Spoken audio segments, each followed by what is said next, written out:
around the world. If we want to talk about a gay bomb, then we have to talk about it in terms of Europeans themselves being the carriers of the disease, being the carriers of this virus that is affecting people. And this is the worst of possible viruses because it moves you closest to them and it violates your innermost person. Other stuff can mess with your head, but this is, to me, like the worst of things that mess with your head. Like, probably the worst thing that you can do to a woman is to rape her, because then you've absolutely violated a personal space. And this creates psychic tears and chaos inside that is unimaginable to people who this has never happened to. So we have to look at it in terms of these folks are bringing us through the caves and bringing us through their experience so that we can be them, so that we can be more like them, so that we will have the same kind of insanities that they had, or at least a degree of those insanities. We can never be them, but we can have an imitation of that insanity so that we would, at least on the surface, act like that. Because for them, as far as I'm concerned, this is a spiritual genetic component with them. It cannot be removed, it cannot be erased, it cannot be changed. So would you say, Baba, so would you say this is why you have a lot of the police forces sodomizing young brothers and sisters now? Well, more so a lot of, there seems to be an uprising of, not an uprising, a rising of sodomy from police on little, black girls. And also just the whole act of sodomy within itself from the white, sexual freakish nature. And would you say this is why they do these kind of things, such as sodomize Muammar Gaddafi? Because it's like you said, pretty much the ultimate disgrace, of a man to rape and sodomize another man. Oh, absolutely. We have to look at it in terms of that bigger picture. These people believe they have won, and they're acting like they now have this free will to do. We have to look at this picture in terms of what this is going to look like in another 5 to 10 years. You're having so many people exposed for what they have been doing to our and even their children, and this right here creates a discussion which allows it to become more normalized among other people. It's sort of like the discussion with ministers or holy men within the church, particularly Western churches, where it came down to the argument, well, if these are supposed to be our most spiritual people, if these are supposed to be, the men that we have who have the greatest virtues, and they can't prevent themselves from doing this to little boys, then we know that this has got to be something that is normal and natural for people. So you're having this whole political movement operating, if you will, at a subconscious level for them. They believe that they have won. They believe that they have rights to other people's bodies. Mama Rimba talks about how she's not the only one, but talks about how they have a necessity of getting into other people's spaces. That's very important for them in terms of corruption. But this global thing is not new. They've been doing this since they left the caves. They waited until they understood the people who they were dealing with, to the point where they could move into positions of authority, where these people would trust them to help educate them, et cetera, and then they begin to do what they do. So simply something that has escalated because so many of us have become involved with it. So when we can't point fingers at them, or at least they think we can't point fingers at them and say, it's you. They said, no, it's all of us who are doing this. As this moves forward, and this is a point I am very sure about. I'm as sure about that as me standing right now. And I'll say the same thing my mother said to me, mark my word. I said before, homosexual marriage is going to happen. It's going to become law in this country because you're dealing with a homosexual reality, and nothing's going to stop that. There's going to be a homosexualized military. I said that years ago because this is their nature. So now the core of their nature is not just homosexuality. The core of their nature is pedophilia. And of course, this does relate to your statement about violating men who are in positions of power, because that sends a very powerful message, not only in terms of their power, but in terms of what should be done. So now you'll find more and more young folks who are involved in what we call gang activities, fights in school, just individual fights, where that will be the end result, because this is what you're supposed to do. The standard, the model has been set. But when you look at them traditionally, when you look at them in terms of their origins, homosexuality wasn't all that there was to it. So first we come up with this homophobic concept, and we use it against people. I saw someone trying to use that against Autumn Ashanti today on Facebook, and they use this over and over again as a political tool against people who can think. What's next, and this is what people need to be aware of, because if you can see the trends, then you know where they're going next. Next is who they naturally are, and they naturally are pedophiles, which of course is a subcategory of homosexuals, but for them, that's the center.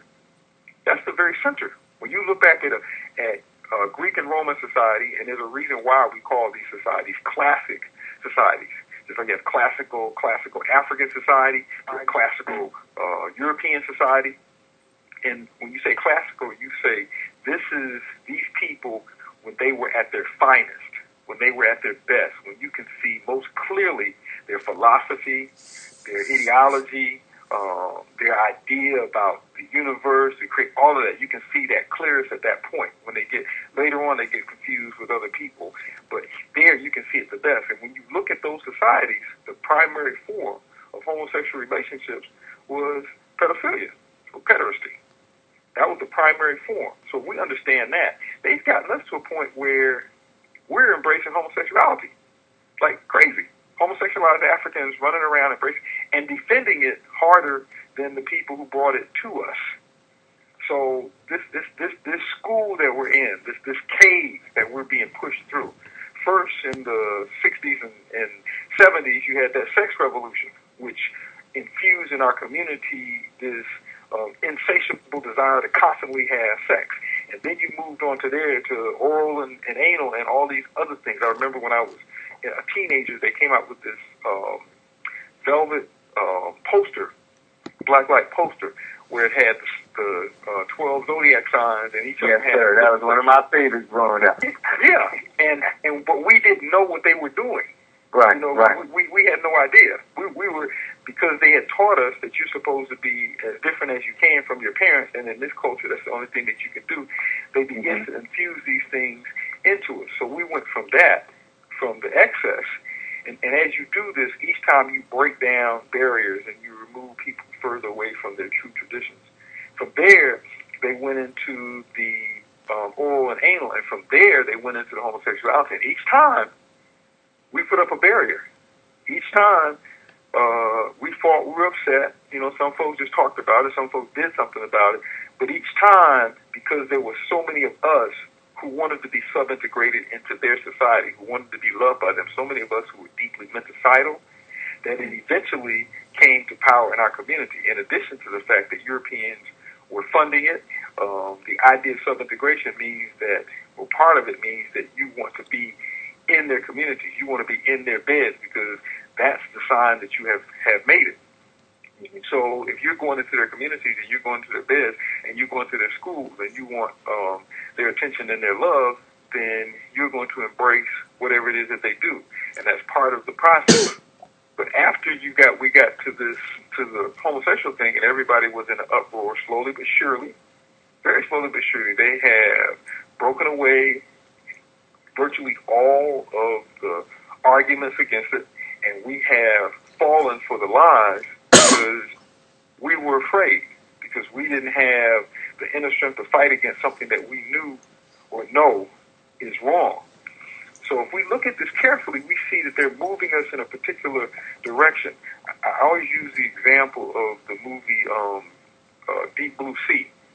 And in this movie, these people in this underwater thing, they were trying to get out of it. And these sharks, these genetically enhanced sharks, were attacking them, left and right all over the place. But what they didn't know, and they didn't realize it till they got to the surface, was that these sharks were corralling them. These sharks were moving them in a particular direction and doing particular things so that the sharks could get to the surface. And once they got to the surface, then they could get to the deep blue sea. And we're not paying attention to the fact that these sharks are maneuvering us in a particular way. So we're being maneuvered from each level of this sexual insanity to the pedophilia. Mm-hmm. Very soon.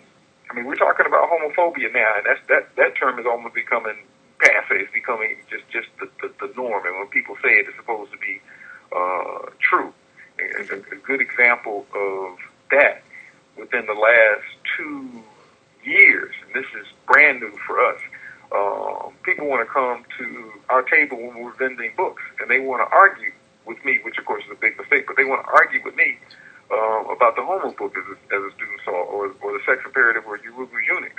And of course they get surprised, but it's gotten so aggressive. I had to stand up twice this year, and one guy had to step toward until he got the point. You need to leave this space, because they believe that they have won. But the next level in this, and we're missing this point because we're without an understanding of their vision, of the fact that they never left who they are, and now that they think that they're in charge and that they think that they have won, they're taking everyone else along with them. The next stage in this, and it's not the final stage, but the next stage in this is the violation of children. Look around, we see all the laws where you're lowering the age at which children can give consent to having sex. You're having children being sexualized, things being put in medical journals about massaging your children, your baby's sexual areas to get them prepared. We have all of these things that are in place. The American Psychological Association saying that the homosexuals aren't the problem. Homophobic people have some kind of have some kind of psychological disorder. And in fact, the way that it's defined, our response to quote-unquote homophobia is even stronger than our response to racism. And the laws define it in a particular way, look at it in a particular way. Racism was just folks that just didn't understand because they hadn't encountered, a black person and got to know them, so they were, prejudiced, what have you. Homophobia means that something is psychologically wrong with you. That's how it is defined, that you have a psychological disorder. Not just that you haven't encountered some homo and got to know him, her, it, and learned that they're quote-unquote human too. It is considered to be a psychological and defined as a psychological disorder. So we are really very close in years to the creation of the word pedophobic. So that's the next natural stage. We remember when the sexual behavior among young black folks began to increase dramatically. If you didn't get involved, you were square, or you had some other issue with you. If you didn't jump into the game and play, something was missing in your life. Something was missing with you. If you didn't come out here and go crazy with everybody else, become like a hippie. And then, of course, with the other, you don't want to experiment. You want to stay square. You don't want to move outside of certain boundaries. And now, if you have an issue with homosexuality in terms of being African, then you're homophobic. And we need to be, we need to be clear on another point too. We have to understand that homosexuality is something that Europeans should be.